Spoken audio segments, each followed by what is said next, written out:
Indian ജനത ഏറ്റവും ഭീതിപ്പെടുത്തുന്ന ഒരു വാർത്തയാണ് കഴിഞ്ഞ ദിവസങ്ങളിൽ കേട്ടത്. പഹൽഗാമിലെ ഭീകര ആക്രമണത്തെക്കുറിച്ച്. ഈ പഹൽഗാമിലെ ഭീകര ആക്രമണത്തെക്കുറിച്ച് അപലപിച്ചുകൊണ്ട് സോഷ്യൽ മീഡിയയിൽ നിരവധി പേർ എത്തിയുണ്ടായി. മലയാള സിനിമയിൽ ആദ്യം എത്തിയത് മോഹൻലാൽ ആയിരുന്നു. മോഹൻലാൽ ഓൺലൈനിൽ ഇട്ട പോസ്റ്റിന് പിന്നീട് വിദ്വേഷ പ്രചരണമാണ് ഉണ്ടായത്. നടൻ മോഹൻലാലിന് ഓൺലൈൻ വിദ്വേഷ പ്രചരണത്തിന് ഇരയാകേണ്ടി വന്നു. 2002 ഗുജറാത്ത് കലാപവുമായി ബന്ധപ്പെട്ട രംഗങ്ങൾ ഉൾക്കൊള്ളുന്ന L2 എമ്പുരാൻ എന്ന ചിത്രവുമായുള്ള നടന്റെ ബന്ധത്തെ വിമർശിക്കാൻ നിരവധി പേരാണ് ഓൺലൈൻ പ്ലാറ്റ്ഫോമുകളിൽ എത്തിയത്. ഇത് കണ്ട പല പ്രേക്ഷകരും വലിയ രീതിയിൽ പ്രതികരിച്ചുകൊണ്ട് സോഷ്യൽ മീഡിയയിലെത്തി. യഥാർത്ഥ ആരാധകർ തന്നെ പറഞ്ഞു വെച്ചു, സിനിമയെ സിനിമയായി കാണാൻ കഴിയുന്നില്ല, ഇവിടുത്തെ ആൾക്കാരൊക്കെ തിരിഞ്ഞു, ഇനി എങ്ങനെ പഴയ ആ ഒരു സമൂഹത്തെ കൊണ്ടുവരും എന്ന രീതിയിലുള്ള വലിയ വിഷമങ്ങളാണ് അവർ പ്രകടിപ്പിച്ചത്. പഹൽഗാം ഭീകരാക്രമണത്തിലെ ഇരകൾക്ക് വേണ്ടി എന്റെ ഹൃദയം വേദനിക്കുന്നു. ഇത്രയും ക്രൂരതയ്ക്ക് സാക്ഷ്യം വഹിക്കുന്നത് വളരെ വേദനാജനകമാണ്. നിരപരാധികളുടെ ജീവൻ അപഹരിക്കുന്നതിന് ഒരു കാരണവും ഒരിക്കലും ന്യായീകരിക്കാനാകില്ല. ദുഃഖിതരായ കുടുംബങ്ങൾക്ക് നിങ്ങളുടെ ദുഃഖം വാക്കുകൾക്ക് അതീതമാണ്. നിങ്ങൾ ഒറ്റയ്ക്കല്ലെന്ന് ദയവായി അറിയുക. മുഴുവൻ രാജ്യവും ദുഃഖത്തിൽ നിങ്ങളോടൊപ്പം നിൽക്കുന്നു. നമുക്ക് പരസ്പരം മുറുകെ പിടിക്കാം. പ്രതീക്ഷകൾ ഒരിക്കലും കൈവിടരുത് എന്ന് മോഹൻലാൽ ചൊവ്വാഴ്ച ഫേസ്ബുക്കിൽ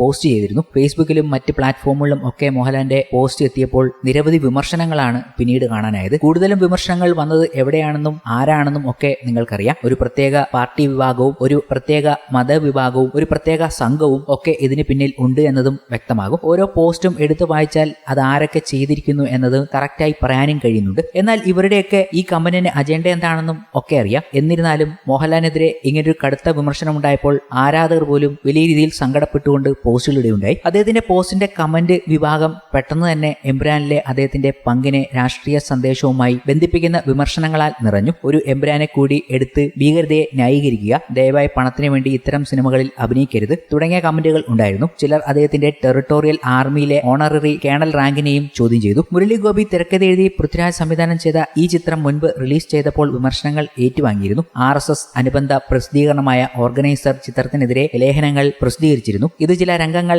എഡിറ്റ് ചെയ്ത് സെൻസർഷിപ്പ് അവലോകനത്തിനായി വീണ്ടും സമർപ്പിക്കാൻ ചലച്ചിത്ര നിർമ്മാതാക്കളെ പ്രേരിപ്പിച്ചു. ചൊവ്വാഴ്ചത്തെ സംഭവത്തിന് ശേഷം പൃഥ്വിരാജിനും വീണ്ടും വിമർശനം നേരിടേണ്ടി വന്നു. അദ്ദേഹത്തിന്റെ മുൻ സോഷ്യൽ മീഡിയ പോസ്റ്റുകളിൽ ചിലർ വിമർശനാത്മകമായ അഭിപ്രായങ്ങൾ പോസ്റ്റ് ചെയ്തു. എബ്രാന്റെ ഭാവി തുടർഭാഗങ്ങളിൽ പഹൽഗാം ആക്രമണത്തെ ചിത്രീകരിക്കുമോ എന്ന് വിമർശകർ വെല്ലുവിളിച്ചു. മോഹൻലാലിനെതിരെയാണ് ഏറ്റവും രൂക്ഷമായ ഓൺലൈൻ കമന്റുകൾ വന്നത്. 47 വർഷത്തെ കരിയർ കെട്ടിപ്പടുത്തുന്ന അദ്ദേഹത്തിന്റെ പ്രശസ്തിക്ക് പൃഥ്വിരാജുമായുള്ള സഹകരണം വഴി കോട്ടം സംഭവിച്ചുവെന്നും ഉപഭോക്താക്കൾ അഭിപ്രായപ്പെടുകയുണ്ടായി. ഒരു കമന്റ് ഇങ്ങനെയായിരുന്നു: മലയാളികൾ നിങ്ങളെ വിശ്വസിച്ചിരുന്ന കാലം കഴിഞ്ഞു. പതിറ്റാണ്ടുകളായി നിങ്ങൾ കെട്ടിപ്പടുത്തുന്നത് ഒരു സിനിമയിലൂടെ തകിടം മറിഞ്ഞു. തിരിച്ചടികൾക്കിടയിലും വിമർശനത്തിന്റെ തീവ്രതയെക്കുറിച്ച് നിരവധി ഉപഭോക്താക്കൾ ആശങ്ക പ്രകടിപ്പിച്ചു. ഒരുപക്ഷെ അദ്ദേഹം വളരെയധികം സ്നേഹിക്കപ്പെട്ടതുകൊണ്ടാകാം ആളുകൾ നിരാശരായി തോന്നുന്നു. ഒരു ഉപഭോക്താവ് പറഞ്ഞു, സിനിമയിൽ ഉൾപ്പെട്ട മറ്റുള്ളവരുമായി താരതമ്യപ്പെടുത്തുമ്പോൾ മോഹൻലാലിനെതിരെയുള്ള വെറുപ്പിന്റെ അളവ് അനുപാതമില്ലാത്തതാണെന്ന് മറ്റുള്ളവർ ചൂണ്ടിക്കാട്ടി. അതുകൊണ്ട് തന്നെ മോഹൻലാലിന്റെ ഈ പോസ്റ്റിന് താഴെ വന്ന കമന്റുകൾ ഓരോ ആൾക്കാരും നോക്കുന്നുണ്ടായിരുന്നു. പല മലയാളികളും ഇതിനെ വലിയ സീരിയസ് ആയി തന്നെ എടുത്തിരിക്കുകയാണ്. കാരണം അവരുടെ മോഹൻലാലിന് ഇങ്ങനെ സംഭവിക്കുമ്പോൾ കൂടുതലും നോർത്ത് ഇന്ത്യയിലുള്ള ഒരു പ്രേക്ഷക സമൂഹം തന്നെയാണ് കമന്റ് ചെയ്യുന്നതെന്ന് വ്യക്തമാകുന്നുണ്ട്. മലയാളികൾക്കും കുറവൊന്നുമില്ല. കമന്റ് ബോക്സ് മത തീവ്രവാദികളെ കൊണ്ട് നിറയുകയാണ്. നമ്മുടെ രാജ്യത്തെ ഇങ്ങനെ വിഭജിച്ചതിന് മാധ്യമങ്ങൾക്കും സംഗീസിനും സുഡാപ്പിക്കും നന്ദി എന്ന് പറഞ്ഞുകൊണ്ടാണ് പലരും സോഷ്യൽ മീഡിയയിൽ അവരുടെ അഭിപ്രായം പങ്കുവച്ചത്.